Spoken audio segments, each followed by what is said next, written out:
Welcome top news today. It was revealed recently that President Donald Trump watches between 4 and 8 hours of cable news each day.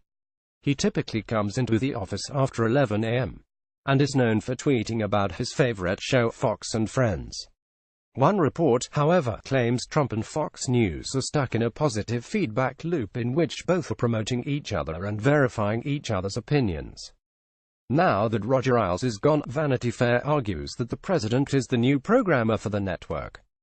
Conversations about the future of Fox have brought executives, producers, and hosts to see Trump as a kind of looming figure over the network.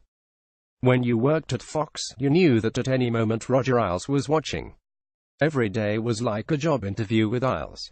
Now it's the same way for Trump, a Fox News contributor said. What he usually does is he'll call after a show and say, "I really enjoyed that," a former Fox anchor said. The highest compliment is, "I really learned something," then you know he got a new policy idea. While Trump doesn't dictate talking points as Ailes did, the so-called audience of one has staff keenly aware what they say and do is being monitored. But unlike many Fox viewers, what Trump sees impacts more than just his millions in Twitter followers. He has the same embattled view as a typical Fox viewer, that the liberal elites hate me, they're trying to bring me down, one Fox executive said. According to Vanity Fair, however, the relationship makes it extremely complicated to cover the administration's near-constant conflagrations. They don't want to see stuff about Michael Wolff. It's depressing, one staffer said about the Fire and Fury book. Instead, everyone is on board with attacking Hillary Clinton and her family.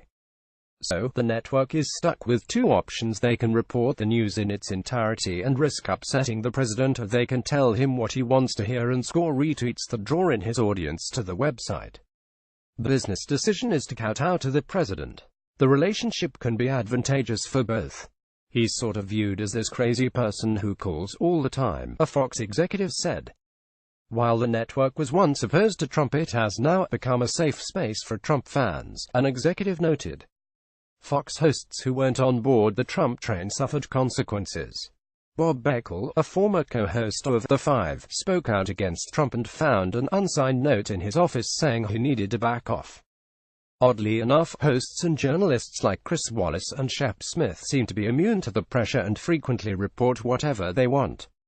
However, the shows air during an hour when Trump is generally not watching. Meanwhile, those who have celebrated Trump have been promoted. Sean Hannity, Jesse Watters and Jeanine Pirro have all talked about right-wing conspiracy theories that Trump is the victim of an F-built coup. Pirro has been upfront that her motives aren't even about the report or the punditry. She wants to come aboard the Trump train officially. "I really want a job in this administration," Pirro proclaimed while walking out of her makeup room, one person who witnessed it said. While Pirro might celebrate the president's constant promotion to the network, others aren't comfortable. "It's freaky to see him tweeting at Fox Friends," one staffer said. "That doesn't help us. We're not state television.